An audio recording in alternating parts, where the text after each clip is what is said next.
see the sunrise in Houston's just me and you. Let it go.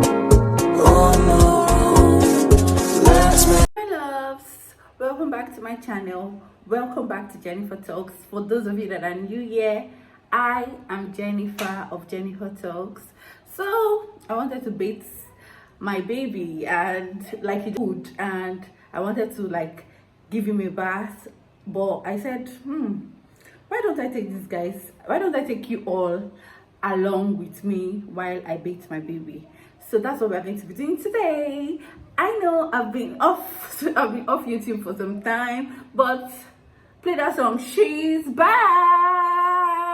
So guys, whenever I am beating Andrè, I tend to massage his body first, just in case he's going through any form of pain or just for cold. I try to massage his body, his hands, his legs, his ribs area, even his bum, because he tends to pull a lot.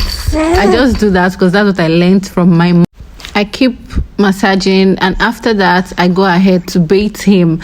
And if there is anything I've learned from the midwives and the doctors, is that washing of the baby's hair should come last, because of exposure to cold. They might tend to catch a cold if you wash their hair first and try to wash other parts of their body. So I wash Andrè's other parts of his body first.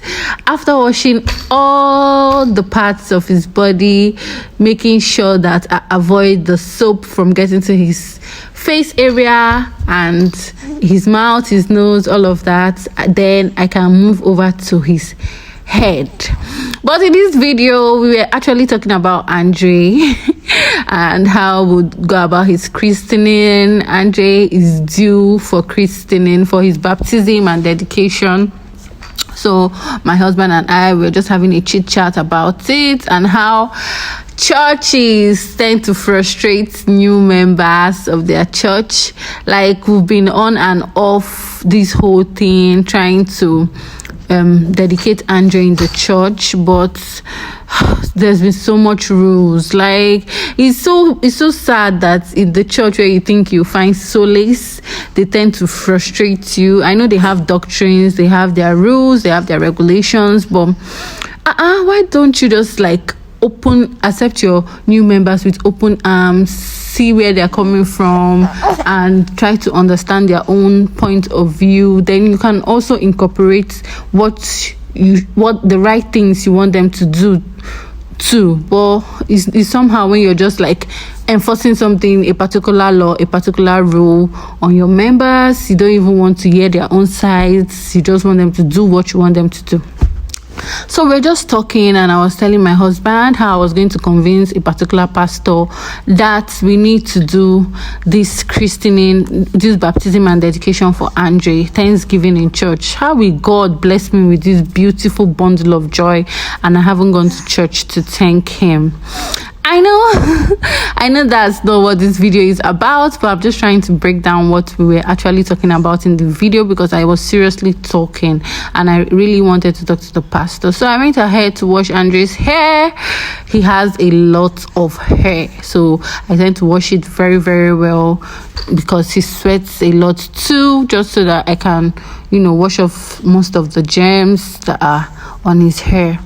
So back to the church thing. So I went ahead that day. I went ahead and called the pastor. I was like, Oga, what's going on now? You people are not even accepting your members with open arms. You guys are just frustrating us and all of that. He said, if you've been following me, if you're an OG, you know that my husband and I didn't do a church wedding. So that's the loop. That's the gap in this whole thing. So because we did not do a church wedding, they will have to take us through marriage counseling, and just to be sure, yes, we know what we are doing in marriage, even though they might not even really be sure that we know what we are doing, but at least just to give us a guide. And of course, my husband had to help. He got some things that I would apply on Andrè's body: his cream, his oil, his powder, and the rest of them. So they were now like, okay, they are going to do marriage counseling for us, and we are also going to do marriage blessing, but that before then we should just do the marriage counseling so that we can dedicate our baby. Then afterwards they will think of doing the marriage blessing for us. That's when we must have, you know, completed our membership program. So that was okay by me. I understood where the pastor was coming from. If he could only just explain it to us like this earlier on, I'm sure I wouldn't have felt so bad and would have started all these things earlier. But anywho, so I went ahead to apply cream, Andre's body cream on his body. Then I'll wear him his pampers and I'll wear him his other stuff. I talk a lot. If it's because of talking, if it's about talking, I talk a whole lot. So I kept on talking and trying to convince my husband that yes, we are going to do Andre's dedication by next month, and hopefully that is what is going to happen. So guys, I went ahead to wear Andrè his pampers. Andrè doesn't stay one place, but for some reason I think he knew we were filming. He doesn't like to stay at a place, but he knew we were filming, so he was maintaining his cool a little bit, even though he was still showing himself small sha. And he doesn't like this particular part where he has to stay and dress up and do all of that good stuff. I avoided applying powder on Andre's body in this video because, and even for several weeks after this video, because he was having flu, and I didn't want the catarrh to worsen. I didn't want the powder to worsen it either, so I avoided powder.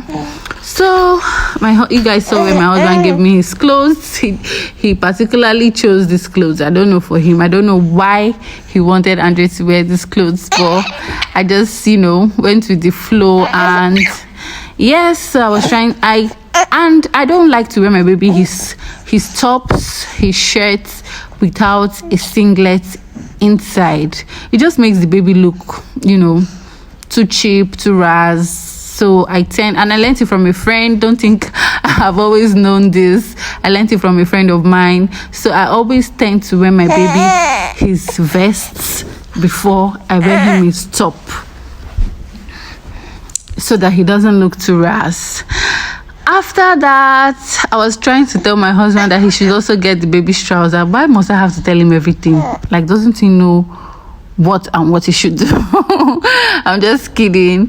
But yes, that's the little boy's pants. And I went ahead to wear Andrè his brown pants. I love these pants so much. They just, you know, sit so well on Andrè's body, on his skin tone. They sit so well on his skin tone. Then I was still talking about the church thing, guys. Please, let's do better at churches. Let's do well in the church, because that is where we that are the acclaimed sinners, we tend to find solace. We come there to find solace. And if there is so much hatred, so much pride in the church, where else are we going to run to? So yes, I was done dressing my baby. I'm supposed to tuck in that vest, but you know, I was getting tired at this point, but I still tucked it in. Later this is the worst part, the part that Andrè dreads the most. But why was he so calm in this video? This boy, are you pretending? You like to pretend. Show them your real color. But anywho, I finally succeeded in combing Andrè's hair, and he was so calm throughout. If you notice, he was somehow giving us a side eye. He knew that a video was going on. He knew that the camera was on him. I could sense it from when I was watching this video. I could see all of that. He doesn't like to comb his hair at all. There are no two ways about it. Oh my god, I'm getting tired of this voiceover. But you know, a girl gotta do what a girl got to do. So over here, I had to show you guys Andrè's cute little face with his father. And yes, guys, please, a quick one. Does Andrè look like me or his dad? I wanna see the sunrise and your sins just me.